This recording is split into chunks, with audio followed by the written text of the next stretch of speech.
Trump ने ऐलान किया था 24 घंटे पहले ईरान की मिसाइलें खत्म हो गई हैं, ड्रोन खत्म हो गए हैं। नेतन्याहू बाकायदा खुद सामने आया और कहा ईरान अब हमला नहीं कर पा रहा है, हमने 70% उसका ये खराब कर दिया, 70% उसका वो खराब कर दिया, हमने यूं कर दिया। हजरात, बीती रात पूरी रात अरब देशों के अंदर अमेरिकी बेसिस को निशाना बनाया है ईरान ने, और अमेरिका के वो बेस और अरब के जो डिफेंस सिस्टम है अपने बुआ के लड़के को बचा नहीं पाए। सबसे पहला मंजर सीधा दिखा रहा हूं, बहरैन के अंदर अमेरिका का जो बेस है उस पर ईरान की मिसाइलें दंदनाती भी गई हैं और गिरी भी हैं, फटी भी हैं, लाल भी हुई है। देखिए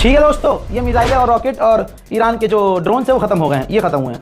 इसके अलावा इराक में अमेरिकी बेस का बुरा हाल है, एक दो बेस थोड़ी हैं, और जहां फट गई मिसाइल ईरान अगले दिन फिर वहां मारता है कि बचा कुचा भी खत्म कर देंगे। इराक में भी अमेरिकी बेस पर ड्रोन और मिसाइल अटैक ईरान का कामयाबी से हुआ है। डिफेंस सिस्टम इंतकाल हो गया। देखिए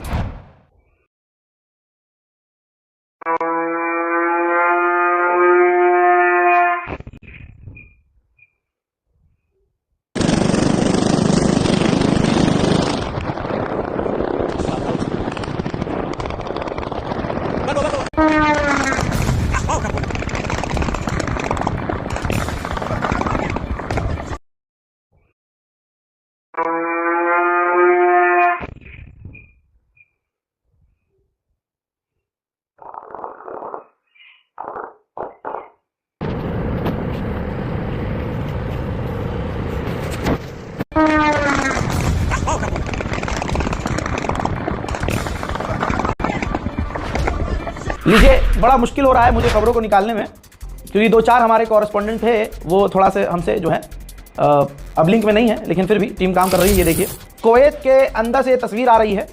कुवैत में भी अमेरिकी साइट, अमेरिकी बेस पर हमला हुआ है। उधर सऊदी अरब ने कंफर्म किया है कि हमने 8 और ईरान के ड्रोन्स को मार गिराया है। तो कुल मिला के ये है कि जो कहा था पेजेश्कियान ने माफ़ी मांग ली, घुटने पे आ गए, ईरान हार गया, अमेरिका जीत गया, घोप हो गया ट्रंप के साथ। ईरान तो अभी भी मार रहा है। ईरान ने दो टूक कही कि अगर अरब देश अमेरिका को कह दें कि आप हमारा बेस इस्तेमाल मत कीजिए तो हम हमला नहीं करेंगे, और अगर हमला कर रहे हैं तो ईरान तो रिटेलिएट करेगा। दोस्तों, कतर की भी सुन लीजिए, कतर को भी निशाना बनाया एक बार फिर से ईरान ने। कतर ने खुद कंफर्म किया है कि 12 मिसाइल तो हमने खुद ईरान की रोकी है। सऊदी अरब पिछले कई दिनों से कह रहा है, आज फिर कहा है, ईरान को धमकी दी है कि अगर हम पर हमला किया तो हम रिटेलिएट करेंगे। ईरान अच्छा खेल रहा है। ईरान कह रहा है कि हम आप पर कर ही नहीं रहे जनाब, आपने जो अपनी ज़मीन किराए पर दी है अमेरिका को, हम अमेरिका के हथियारों को, रडार को, अमेरिकी फौजियों को, आपके मुल्क की ज़मीन जो आपने किराए पर अमेरिका को दी है वहाँ हमला कर रहे हैं। ब्रिटेन के अंदर जो ईरान के अम्बेसडर हैं, भाई जिगरा देखिए अगले का, बरतानिया के अंदर जो ईरान के अम्बेसडर हैं, ब्रिटेन के अंदर रहते हुए बरतानिया को धमकी दी है कि थोड़ा केयरफुल रहना और इस जंग से थोड़ा पीछे ही रहना, वरना परिणाम बुरे होंगे। अब जब सारी दुनिया में बल्कि यूएन की नज़रों में भी अमेरिका फंस गया, डोनाल्ड ट्रंप के चेहरे की हवाइयां उड़ी, अमेरिकी एजेंसियों, अमेरिकी बड़े बड़े न्यूज़ रिपोर्टर्स और जर्नलिस्ट ने छाप दिया, कह दिया, और खुलासा हो गया कि जो ईरान के अंदर स्कूल को निशाना बनाया अमेरिका ने बनाया, और अमेरिका ने ही 170 बच्चियों को ईरान में एक झटके में कत्ल कर दिया, वो डोनाल्ड ट्रंप ने करवाया। तो अब डोनाल्ड ट्रंप के पास कोई बयान है ही नहीं, कोई स्टेटमेंट बचाव के लिए है ही नहीं। तो अब वो क्या कह रहा है कि उन्हें, उन बच्चियों को, उनको मारने वाला खुद ईरान है। दुनिया में 1% भी आबादी ऐसी नहीं होगी जो डोनाल्ड ट्रंप के इस बयान को मान ले। सुनिए। The United States bomb a girls' elementary school in southern Iran on the first day of the war, killed 175 people. Based on what I've seen, that was done by Iran. Is that true, Mr. Nixon? What's wrong with that? Certainly investigating. But the only side that targets civilians is Iran. We think it was done by Iran. It's very inaccurate, as you know, with their munitions. They have no accuracy whatsoever. It was done by Iran. आगे Donald Trump ने कहा कि हमने Iran की navy को मिटा दिया, हमने उनके सारे वॉरशिप को, युद्धपोत को डुबा दिया, हम उनकी मिसाइलों और ड्रोन्स को खत्म कर रहे हैं। यहां तक कि डोनाल्ड ट्रंप ने यह भी कह दिया कि जंग के बाद ईरान पहले जैसा नहीं दिखेगा। एक्सपर्ट कह रहे हैं ये ईरान की जमीन पर किसी इलाके पर कब्जे का इशारा है, क्योंकि अब दुनिया के सामने ट्रंप का एक बार और घिनौना चेहरा सामने आ गया है कि डोनाल्ड ट्रंप ने वेनेजुएला पर भी तेल की वजह से कब्जा किया और ईरान पर भी हमला करने की वजह ईरान का रेयर अर्थ मिनरल है और अनलिमिटेड तेल के भंडार हैं। उधर इजराइल ने पूरी रात ईरान की ऑयल रिफाइनरी और ऑयल स्टोरेज को निशाना बनाकर ईरान की कमर तोड़ने की कोशिश की है। कुछ वीडियोस और उससे जुड़े हुए हैं, देख लीजिए।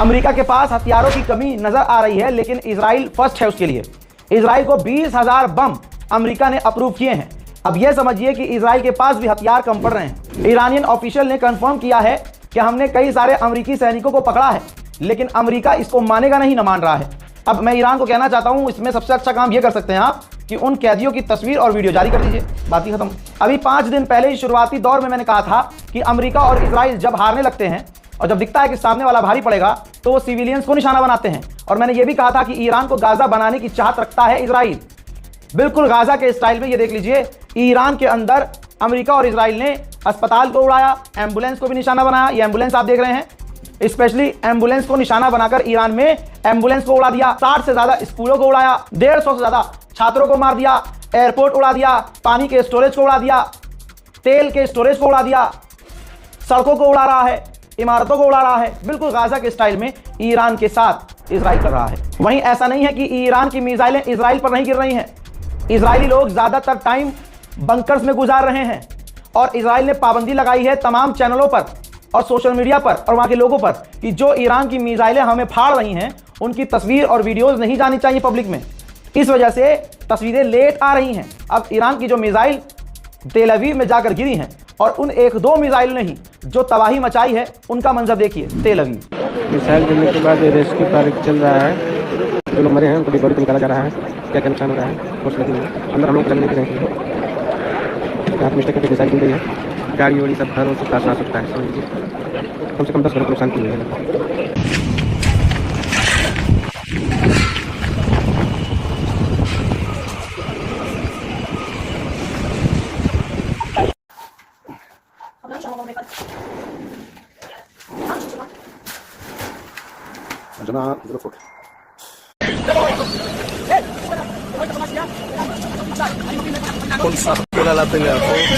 मेरे दोस्तों, अब देखना यह है कि आगे होता क्या है।